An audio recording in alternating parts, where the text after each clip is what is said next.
Bir ayol o'zini 18 yillik turmushini aytadi-da va erini qilgan holatini aytadi. Qanaqa desa, 18 yil davomida u ayol eriga doim shirin ovqat tayyorlab bergan. Va bir marta ayoli erini sinashlik uchun ta'msiz ovqat tayyorlagan. Ya'ni bemaza, ovqatini ham bemaza qilgan, salati, boshqa hamma narsasi, qovurilgan narsasi kuygan va eri taomga o'tirgan paytda eri taomlangan va hech nima demagan. Ayol bundan hayron qolgan. Va undan keyin ayol nima bo'lganini tushunmasdan hamma, ya'ni narsalarni yig'ishtirib, yuvishga olib yuvib tursa, orqasiga eri kelgan.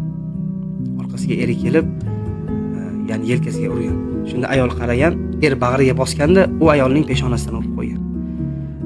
Nimaga bunaqa qildingiz? Men axir ta'msiz narsa tayyorladim-ku desa, eri aytganki, sen xuddiki yangi kelinchaklar kabi, ya'ni yangi turmush qurgan ayollar kabi ovqat tayyorlading. Men ham yangi turmush qurgan ayollarga qilgan munosabatni senga qildim, deydi. Ya'ni oilani buzilishligi yoki saqlanib qolishiga, ya'ni muammoni katta qilish yoki kichkina qilishlik o'zimizga bog'liq narsa. Shuni ya'ni bilinsa, oilalar buzilishi kamroq bo'ladi.